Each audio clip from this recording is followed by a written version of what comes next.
Hello दोस्तों, कैसे हैं आप। आशा करता हूं आप सब बहुत अच्छे होंगे। मैं सुरेश एक बार फिर से सुरेश एकेडमी में आपका स्वागत करता हूं। तो जैसा कि दोस्तों मैंने आपसे कहा था कि हम आज से एक्सपेक्टेड क्वेश्चंस की सीरीज़ चलाएंगे। आज से एक्सपेक्टेड क्वेश्चन की सीरीज़ शुरू करेंगे। तो जैसा कि मैंने बताया था, जीके की और मैथ की, सोशल साइंस की और साइंस की, चारों सब्जेक्टों की हम एक्सपेक्टेड क्वेश्चन की सीरीज़ चलाएंगे। तो एक दिन जीके की, एक दिन मैथ की, एक दिन सोशल साइंस की और एक दिन साइंस की वीडियो आपको मिलेगी। और ये एक्सपेक्टेड क्वेश्चन ऐसे हैं जो कि प्रीवियस ईयर में आए हुए भी हैं, किसी न किसी एग्ज़ाम में आए हुए हैं, और कहीं ना कहीं maximum question ICAR technician T1 के ही एग्ज़ाम में आए हुए हैं। आज हम ICAR टेक्नीशियन T1 के एक्सपेक्टेड क्वेश्चन देखेंगे, जो कि 7, 8 और 8 जुलाई को होने वाला एग्ज़ाम है, उसमें आ सकते हैं। मोस्ट प्रोबेबल चांसेस होंगे आने के। तो शुरू करते हैं आज का पहला क्वेश्चन। क्वेश्चन नंबर एक क्या कह रहा है? नामचा बरुआ शिखर कहाँ स्थित है? क्या कह रहा है? नामचा बरुआ शिखर कहाँ स्थित है? तो दोस्तों मैं आपको बता दूं, ये जो नामचा बरुआ शिखर है, ये हिमालय का पूर्वी बिंदु माना जाता है। ये क्या माना जाता है? हिमालय का पूर्वी बिंदु माना जाता है। और जिसकी ऊंचाई कितनी है? 7,782 मीटर ऊंचाई है इसकी। कितनी ऊंचाई? 7,782 मीटर इसकी ऊंचाई है। और ये कहाँ पाया जाता है? ये अरुणाचल हिमालय में पाया जाता है। तो इसका जो आंसर होगा, option number B will be the right answer. ठीक है, तो आशा करता हूँ आपको इसका एक्सप्लेनेशन समझ में आया होगा। तो ऐसे ही मैं सारे क्वेश्चन का एक्सप्लेन करूँगा, जिससे कि अगर ये क्वेश्चन ना सही तो इससे रिलेटेड अगर कोई भी क्वेश्चन आएगा तो आप आसानी से अपने एग्जाम में कर पाएँ। ठीक है, तो आगे बढ़ते हैं। Next question, question number 2। Question number 2 क्या कह रहे हैं? बहलूल इनमें से किस राजवंश से संबंधित है? तो तोमर वंश से, या खिलजी वंश से, सैद वंश से, या लोधी वंश से? तो मैं आपको बता दूं, ये जो बहलूल था इसे बहलोल लोधी भी कहते थे, बहलोल खान लोधी भी कहते थे, जो कि पश्तून लोधी एक जनजाति थी, उसका प्रमुख था। ये कौन था? एक पश्तून लोधी जनजाति थी, उसका प्रमुख था ये बहलूल खान लोधी। ठीक है, और ये दिल्ली सल्तनत के जो लोधी वंश था, दिल्ली सल्तनत में जो एक लोधी वंश था, उसका संस्थापक भी था। क्या था? उसका संस्थापक भी था। और इसने 19 अप्रैल 1457 को बहलूल राजवंश के सुल्तान का पद संभाला था। तो हम कह सकते हैं, जैसे कि हमने बताया, बहलूल इनमें से किस राजवंश से संबंधित है? तो दिल्ली सल्तनत का जो लोधी वंश था उसकी स्थापना की थी, तो इसी से संबंधित होगा। बहलूल लोधी जो है लोधी वंश से संबंधित है। तो आगे बढ़ते हैं। Next question, question number 3। Question number 3 क्या कह रहा है, देखते हैं। निम्नलिखित में से कौन सा आंदोलन 1919 में महात्मा गांधी के नेतृत्व में शुरू हुआ था? तो ऑप्शन दिया है, सबने अवज्ञा आंदोलन, खिलाफत, असहयोग या भारत छोड़ो। तो मैं आपको बता दूं, ये जो सबने अवज्ञा आंदोलन है, ये सबने अवज्ञा आंदोलन तो 12 मार्च 1930 को शुरू हुआ था और दांडी से, और 6 अप्रैल 1930 तक चला था। ठीक है, 6 अप्रैल 1930 तक चला था, जिसमें 79 सहयोगियों के साथ महात्मा गांधी गए थे। किसके? 79 जो उनके अनुयायी थे वो गए थे, और एक महात्मा गांधी। तो टोटल लगभग 80 लोग सबने अवज्ञा आंदोलन में गए थे, जो कि और फिर वहाँ पे पहुँच के, दांडी पहुँच के, इन्होंने नमक कानून को तोड़ दिया था। और रही बात खिलाफत आंदोलन की, तो खिलाफत आंदोलन तो 1919 में ही आया था, जो कि 1919 में खिलाफत आंदोलन हुआ था। उसका नेतृत्व किसने किया था? हमारे महात्मा गांधी जी ने। और असहयोग आंदोलन जो हुआ था वो 4 सितंबर 1920 को स्टार्ट हुआ था। कब हुआ था? 4 सितंबर 1920 को। किस उद्देश्य से? पूर्ण स्वराज के उद्देश्य से महात्मा गांधी ने असहयोग आंदोलन शुरू कर दिया था 4 सितंबर 1920 को। और भारत छोड़ो आंदोलन 1942 को स्टार्ट हुआ था। कब हुआ था? 1942 को स्टार्ट हुआ था। हमसे क्या पूछा है? 1919 में महात्मा गांधी के नेतृत्व में कौन सा आंदोलन शुरू हुआ था? वो हुआ था खिलाफत आंदोलन। Option number B will be the right answer. आगे बढ़ते हैं। Next question, question number 4। ये जितने भी क्वेश्चन मैं करा रहा हूँ आपके प्रीवियस ईयर में आए हुए क्वेश्चन हैं, तो बहुत ही ज़्यादा इंपॉर्टेंट है आपकी परीक्षा की दृष्टि से। तो देख लेते हैं। क्वेश्चन नंबर 4, खजुराहो में स्थित लक्ष्मण मंदिर इनमें से किस देवता या देवी को समर्पित है? तो मैं बता दूं जो खजुराहो में जो लक्ष्मण मंदिर है वो हमारे भगवान, हिंदुओं के भगवान जो विष्णु हैं उनको समर्पित है। कौन से भगवान? हमारे भगवान विष्णु को समर्पित है। ठीक है, तो आगे बढ़ते हैं next question, question number 5। Question number 5 क्या कह रहा है?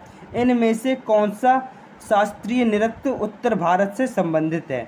जैसा कि मैंने आपको एक वीडियो डाली थी अपने चैनल पे शास्त्रीय नृत्य की, तो जैसा कि उसमें मैंने बताया भी था, आपकी हर शिफ्ट में जितने भी एग्ज़ाम हुए थे पिछली साल, जो 28 फरवरी, 2 मार्च, 4 मार्च और 5 मार्च को जो 12 शिफ्टों में टोटल एग्जाम हुए थे, हर शिफ्ट में लगभग एक नृत्य से, शास्त्रीय नृत्य से क्वेश्चन पूछा ही गया था। तो इसलिए मैंने एक सेपरेट वीडियो शास्त्रीय नृत्य की अपने चैनल पे डाल रखी है, वो आप देख लीजिएगा। अगर आप देख लेंगे तो कोई भी क्वेश्चन बचेगा नहीं शास्त्रीय नृत्य वाला। तो इसका जो ऑप्शन आंसर होगा वो देख लेते हैं। शास्त्रीय नृत्य उत्तर भारत से संबंधित है, तो उसमें मैंने बताया भी था मोहिनीअट्टम कहाँ से संबंधित है, आप उस वीडियो को देखिए, आपको पता चल जाएगा। भरतनाट्यम भी, कथकली भी, और उत्तर भारत से जो संबंधित है वो क्या है? कथक। क्या है? कथक हमारा उत्तर भारत से संबंधित है। आगे बढ़ते हैं नेक्स्ट क्वेश्चन, क्वेश्चन नंबर 5। सो दोस्तों, अगर आपको इन क्वेश्चंस का एक्सप्लेनेशन समझ में आ रहा है और आपको लग रहा है कि ये अच्छे क्वेश्चन हैं, आपके परीक्षा की दृष्टि से इम्पॉर्टेंट हैं, तो आप वीडियो को लाइक करें, अपने दोस्तों के साथ शेयर करें, और अगर आप चैनल पे नए हैं तो चैनल को सब्सक्राइब जरूर करें हमारी लेटेस्ट वीडियो पाने के लिए। ठीक है, तो क्वेश्चन नंबर 6 क्या कह रहा है? चित्तरंजन दास के विषय में निम्नलिखित में से कौन सा गलत है? हमसे ये पूछा है कौन सा गलत है, तो देख लेते हैं। तो वे पूर्वी बंगाल के थे। जी हाँ, जो चित्तरंजन दास जी थे वो पूर्वी बंगाल के रहने वाले थे, और एक वो पेशे से जो थे एक वकील थे। वो पेशे से क्या थे? एक वकील थे। और मैं आपको बता दूं, जो गांधी जी ने असहयोग आंदोलन शुरू किया था ना, जो कि 4 सितंबर 1920 को शुरू किया था, जिसका उद्देश्य था पूर्ण स्वराज की मांग करना, जिसका उद्देश्य था, उसमें चित्तरंजन दास जी ने पूर्ण सहयोग किया था और सक्रिय भागीदारी अपनाई थी। ठीक है, तो इसमें देख लेते हैं। वे पूर्वी बंगाल के थे, सही बात है। वे एक वकील थे, ये बात भी सही है। और वे असहयोग आंदोलन में सक्रिय थे, ये बात भी सही है। लेकिन ब्रिटिश निर्मित कपड़े पहनते थे? जी नहीं, वो ब्रिटिश निर्मित कपड़े नहीं पहनते थे। तो हमारा यही गलत ही पूछा है, तो गलत हमारा कौन सा हो जाएगा? Option number C. तो आगे बढ़ते हैं next question, question number 7। Question number 7 क्या कह रहा है?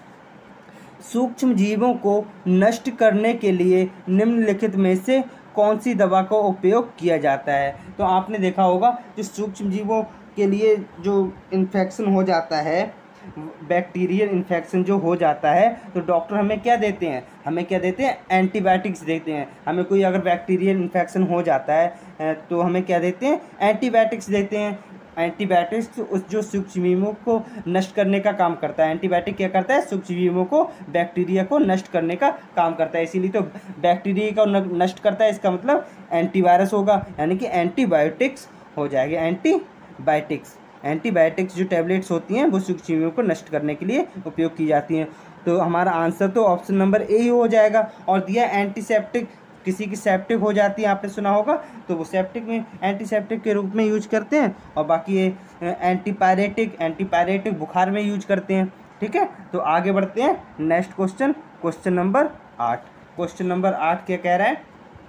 फरीद खान को किस वर्ष शेरशाह की उपाधि से सम्मानित किया गया था? हमसे क्या पूछा है? शेरशाह की उपाधि से सम्मानित किया गया था। तो मैं आपको बता दूं, ये जो फरीद खान था, इसने एक चौसा का युद्ध लड़ा था, जो कि 26 जून 1539 को हुआ था। कब हुआ था? 26 जून 1539 को ये युद्ध हुआ था। तो उसमें क्या हुआ था? ये युद्ध जो हुआ था, जिसे चौसा का युद्ध कहते हैं, ये फरीद खान उर्फ शेरशाह के बीच में हुआ था। शेरशाह जिसे फरीद खान कहते हैं, इसका हुमायूं के साथ हुआ था। तो हम कह सकते हैं फरीद खान का युद्ध हुमायूं के साथ हुआ था। तो उसमें क्या हुआ था? फरीद खान जीत गया था, और जब जीत गया था, विजय हो गया था, तब इसने अपने आप को एक उपाधि धारण कर ली थी, जिसे शेरशाह कहते हैं। इसे शेरशाह की उपाधि से सम्मानित किया गया था फरीद खान को। कौन से युद्ध से? चौसा के युद्ध से, जो कि हुमायूं के खिलाफ हुआ था, जिसमें हुमायूं पराजित हो गए थे। वो कब हुआ था? 26 जून 1539 को हुआ था। तो इसका जो राइट आंसर हो जाएगा वो हो जाएगा option number D, 1539 will be the right answer. आगे बढ़ते हैं next question, question number 9। Question number 9 क्या कह रहा है? अल्ट्रा शॉर्ट रेडियो तरंगों की खोज किसने की थी?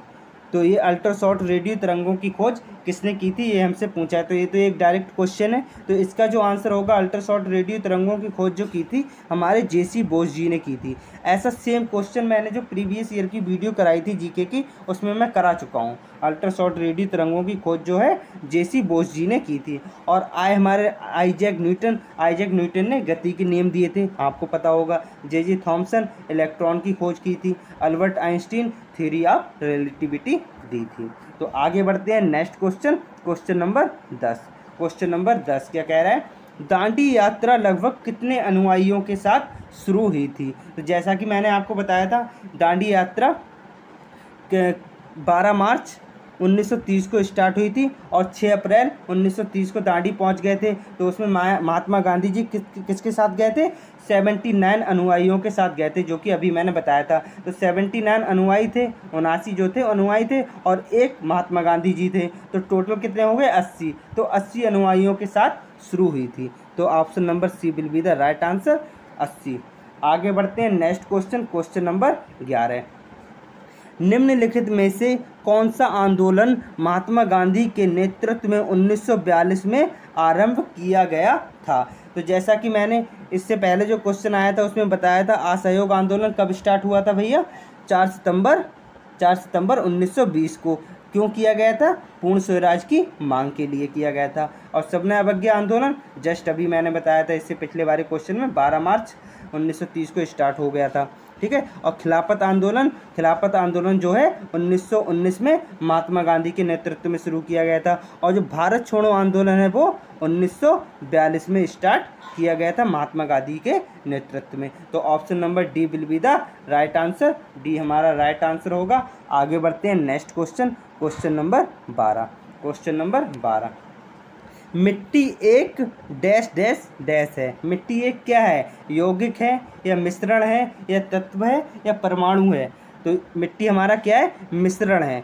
मिट्टी में कई चीज़ें पाई जाती हैं, कई तत्व भी पाए जाते हैं और मिट्टी भी पाई जाती है, कई तरह की मिट्टी भी पाई जाती है। मिट्टी में कई तरह के तत्व पाए जाते हैं, एक्चुअली में मिट्टी में कई तरह के तत्व पाए जाते हैं। तो इससे हम मिश्रण कह सकते हैं। जो मिट्टी होती है क्या होती है, मिश्रण। तो option number B will be the right answer. आगे बढ़ते हैं next question, question number 13। Question number 13 क्या कह रहा है, निम्नलिखित में से कौन विश्व की सबसे ऊंची एक चट्टानी एवं मुक्त रूप से खड़ी संरचना है। ये हमसे पूछा गया है। क्या पूछा है कि विश्व की सबसे ऊंची है और एक चट्टानी है एवं मुक्त रूप से खड़ी संरचना है। तो मैं आपको बता दूं, इसका जो आंसर होगा वो होगा गोमतेश्वर। क्या होगा, गोमतेश्वर जो है विश्व की सबसे ऊंची एक चट्टान है और मुक्त रूप से खड़ी हुई संरचना है ये, क्या, गोमतेश्वर। तो इसका option B will be the right answer. आगे बढ़ते हैं next question, question number 14। Question number 14 क्या कह रहा है, किस वर्ष तक भारत, चीन और पाकिस्तान तीनों देशों की विकास दर और प्रति व्यक्ति आय जो थी वो समान थी। क्या थी, प्रति व्यक्ति आय और विकास दर समान थी। तो ये कब तक की थी, 1980 तक थी या 70 तक या 1990 या 1960। तो मैं आपको बता दूं, जो भारत, चीन और पाकिस्तान की जो विकास दर और प्रति व्यक्ति आय जो थी वो 1980 तक बिल्कुल समान थी। क्या थी, 1980 तक एक समान थी भारत, चीन और पाकिस्तान की। और अब हम देख रहे हैं कि चीन थोड़ा आगे निकल चुका है, यहाँ तक कि हमारा भारत भी किसी से कम नहीं विकासशील देशों में आता है।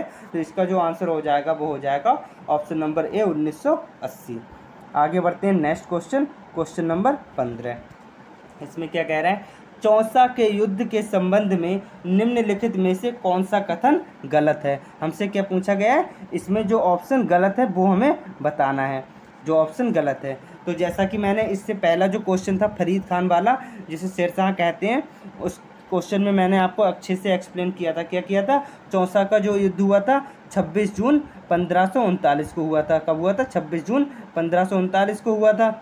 और ये किस किस के बीच हुआ था, शेरशाह और हुमायूं के बीच हुआ था। और जब इसमें हुमायूं पराजित हो गया था और फरीद खान जीत गया था, तो फरीद खान को कौन सी उपाधि से सम्मानित किया गया था, शेरशाह की उपाधि से सम्मानित किया गया था। और जब हुमायूं इस युद्ध में हार गए थे, पराजित हो गए थे, तो ये कहाँ चले गए थे, ये ईरान भाग गए थे।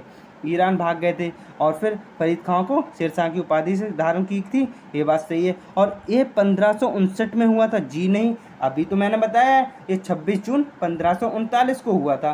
तो हमसे क्या पूछा है, गलत, तो गलत हमारा यही होगा। तो option number D will be the right answer. आशा करता हूँ आपको सारे क्वेश्चंस का एक्सप्लेनेशन समझ में आता होगा और आपको इस एक्सप्लेनेशन से इतना तो समझ में आता ही होगा कि अगर इससे रिलेटेड अगर एक क्वेश्चन ना सही तो इससे रिलेटेड अगर कोई भी क्वेश्चन आपके आने वाले एग्जाम में आता है तो आप आसानी से कर पाएंगे। और अगर आपको वीडियो पसंद आ रही है तो वीडियो को लाइक करें, अपने दोस्तों के साथ शेयर करें और अगर आप चैनल पर नए हैं तो चैनल को सब्सक्राइब जरूर करें।